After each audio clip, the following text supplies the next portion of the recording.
അങ്ങനെ ഇന്നത്തെ കഴിഞ്ഞു. പൗഡറൊക്കെ കഴുകിക്കളഞ്ഞ് സ്വന്തം രൂപം തിരിച്ചു പിടിക്കാം. മൊത്തം തന്നോളൂ. ഞാൻ ഇറങ്ങി, നീ വീട്ടിലേക്ക് പോക്കൂ. അല്ല, നമ്മുടെ എൻഡിങ് ചെയ്യുമ്പം ഇതുവരെ ഇറങ്ങിയിട്ടില്ലേ? ഓ എന്റെ വയ്ക്കത്തപ്പാ, ഇപ്പൊ മനസ്സിലായി. എന്താണ് ആദ്യം പറയാത്തത്? ഇതെങ്ങനെ മിന്നുമോൾ അറിഞ്ഞാൽ അന്ന് തന്നെ ആ തറവാട്ടിൽ അടിച്ചു പുറത്താക്കും. അതോർത്ത് സാറ് വിഷമിക്കണ്ട, അവരിപ്പോഴും കറങ്ങൂല. അല്ല സാറേ, രണ്ടുപേരും ഈയിടെയായിട്ട് ഭയങ്കര ഡിസ്കഷനിലാണ്. എന്താ? അല്ല, ഡിസ്കസ് ചെയ്ത് നമ്മുടെ മിന്നുമേടത്തിനെ ആദ്യം സാർ അടിച്ചിട്ട് പോകോ? മിന്നുമോളെ പറ്റി ഇനി ഒരു അക്ഷരം പറഞ്ഞാൽ അവൾ എന്റെ മോൻ രാഹുൽ കെട്ടാൻ പോണ പെണ്ണാ. മിന്നു, ഞാൻ പറയുന്നത് കേൾക്കണ്ട. ആദിയുടെ പുരാണം നീ കേൾക്കണം. എന്റെ വീട്, അച്ഛൻ, അമ്മ. ഞാൻ പറഞ്ഞല്ലോ, കൊറേയൊക്കെ എനിക്ക് അറിയാം. നിനക്കറിയാത്ത പലതും ഉണ്ട്. ഇനി എന്തെങ്കിലും കാരണം പറഞ്ഞു ഒഴിഞ്ഞു മാറാനാണെങ്കിൽ അങ്ങനെ ആയിക്കോ. ആദ്യമായിട്ട് എനിക്ക് തിരിച്ചു തന്ന സന്തോഷങ്ങളും സ്വപ്നങ്ങളും തിരിച്ചെടുക്കാനാണെങ്കിൽ എനിക്കൊന്നും കേൾക്കണ്ട.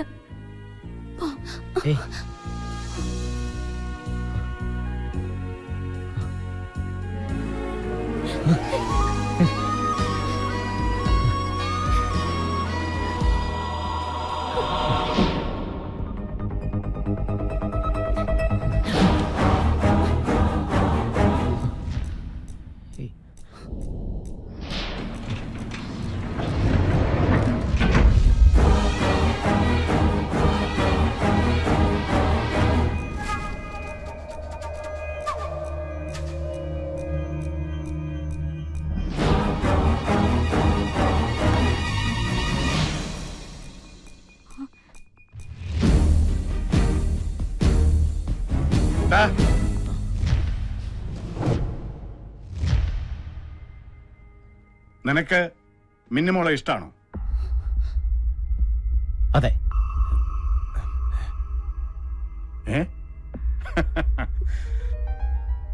എന്റെ മനസ്സിലും ഇങ്ങനെ ഒരു ആഗ്രഹം ഉണ്ടായിരുന്നു.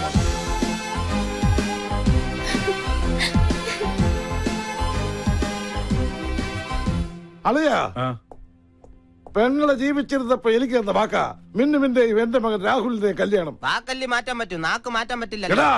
എന്തായാലും അറിയാ, ആദിത്യനും ലക്ഷ്മിയും വന്നതിന് ശേഷമാണ് നഷ്ടപ്പെട്ടു പോയ എന്റെ മോളുടെ കളിയും ചിരിയും എനിക്ക് തിരിച്ചു കിട്ടിയത്. എന്റെ മോളുടെ സന്തോഷമാണ് എനിക്ക് വലുത്. അതുകൊണ്ട് ഇവരുടെ കല്യാണം നടത്താൻ ഞാൻ തീരുമാനിച്ചു.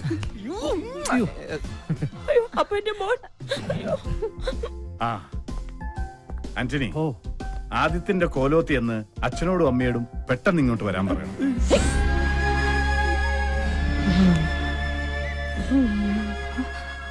അന്നിങ്ങ് വന്നേ. അതെ, ഈ കല്യാണം കഴിഞ്ഞിട്ട് വേണം നമുക്ക് എത്രയും പെട്ടെന്ന് ഞാൻ പറഞ്ഞ കാര്യം തീരുമാനിക്കാൻ.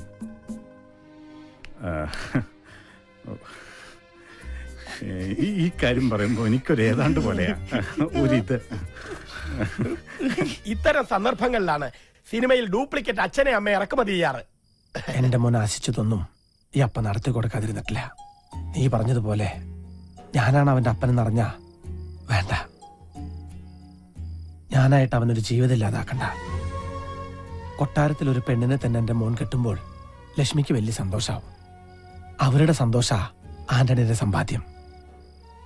ഈ അപ്പനൊരു അപേക്ഷയുണ്ടെന്ന് ആദ്യോട് പറയണം. ആദ്യം മോന്റെ അച്ഛൻ മരിച്ചെന്ന് വേണമെങ്കിൽ പറഞ്ഞോട്ടെ, പക്ഷേ വേറൊരു അപ്പനെ കൊണ്ടുവന്ന് നാടകം കളിക്കരുത്. അത് ചിലപ്പോ ഈ അപ്പന് സഹിക്കില്ല.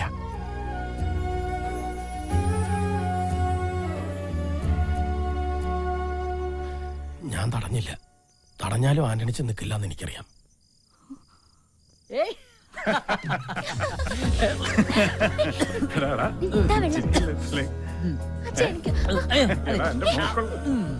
ലക്ഷ്മിയമ്മേ, നമ്മളൊക്കെ വെളുത്തവരാ, ആന്റണിച്ചൻ കറുത്തവനും. പക്ഷെ ആന്റണിച്ചന്റെ മനസ്സിന്റെ വെളുപ്പ് നമുക്കാർക്കും ഇല്ല. അതുകൊണ്ട് ഞാനും ആന്റണിച്ചന്റെ അടുത്തേക്ക് പോവാ.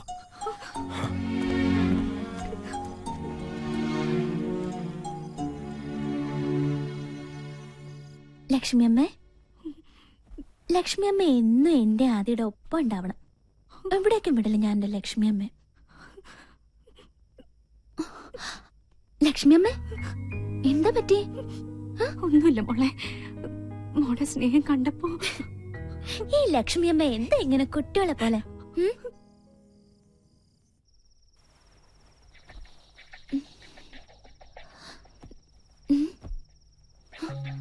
ലക്ഷ്മി അമ്മേ,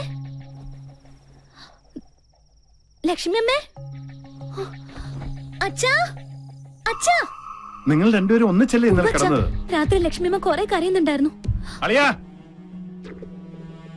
അളിയാ. ഓ എന്താളിയാ? ലക്ഷ്മിയെ കാണാനില്ല. ഞാൻ അന്നേ പറഞ്ഞതാ കണ്ടുവരെ വിളിച്ച് തറവാട്ട് കയറ്റി കിടത്തരുത്. ഇപ്പൊ എന്തായി? എന്റെ അളിയ അതൊക്കെ പിന്നെ പറയാം. അളിയനൊന്ന് അന്വേഷിച്ചേ. നീ പോയി വേലക്കാരുടെ മുറി നോക്ക്, ഞാൻ ആ പൊട്ടന്റെ മുറി നോക്കട്ടെ. അമ്മ ഞാനൊന്ന് പറയുന്നു എന്റെ കേൾക്കും. മോനെ, അപ്പനെ മാറ്റി നിർത്തിക്കൊണ്ടുള്ള ഒരു സന്തോഷവും നമുക്ക് വേണ്ട.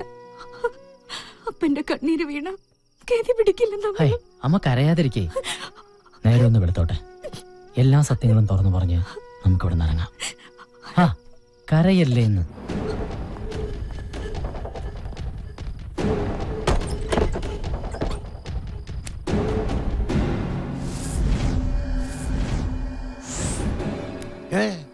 പൊട്ടനെ കാണാനില്ലല്ലോ. അപ്പൊ രണ്ടുപേരും കൂടെ സ്ഥലം വിട്ടതായിരിക്കും.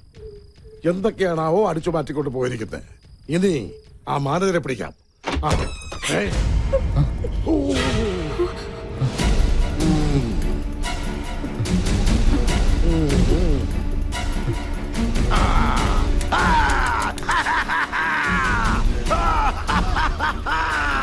വാ വാ, എല്ലാരും വേഗം വാ. അച്ഛനും മകളും കൺകുളിർക്കെ കാണാൻ. ഇനിയെങ്കിലും ഈ മാധവർമ്മ പറയുന്നു ഒന്ന് വിശ്വസിക്ക്.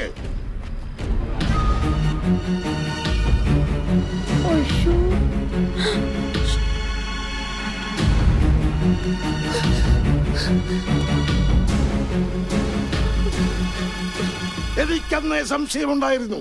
കോലത്തെ അടിച്ചു തളിക്കാർ ഇവിടെ തന്നെ എത്തണമെങ്കിൽ തമ്പുരാൻകുട്ടിക്ക് ഇവളുമായി എന്തോ ശരിയല്ലാത്ത ബന്ധമുണ്ടായിരുന്നു. വേണ്ട, ഇനി എന്നെ അങ്ങനെ വിളിക്കരുത്.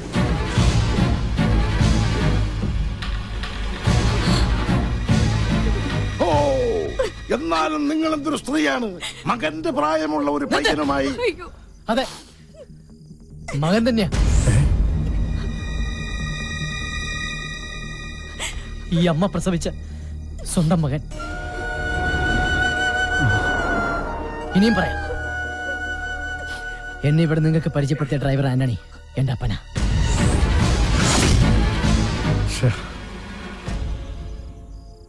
എന്താ എല്ലാരും നോക്കിരിക്കുന്നേ?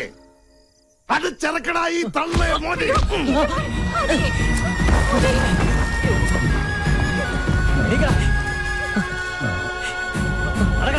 ഒന്നും ചെയ്യല്ലേ. അയ്യോ, മോനെ.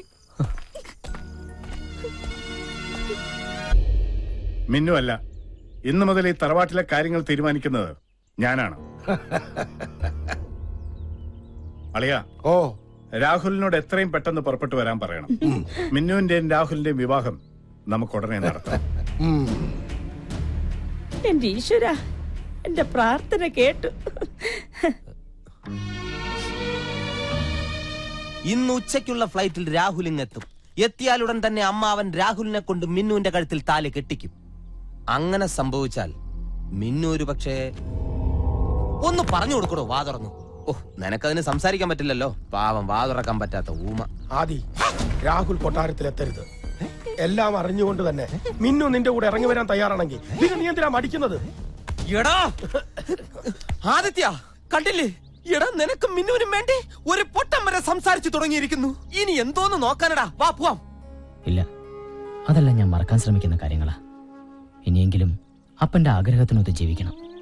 എന്റെ മുന്നിൽ ഒറ്റ ലക്ഷ്യമുള്ളൂ, ഞാനായിട്ട് വരുത്തി വെച്ച കടങ്ങളൊക്കെ തീർക്കണം. ഇനിയും കടക്കാരുടെ മുന്നിൽ ഇങ്ങനെ ഒളിച്ചു നടക്കാം.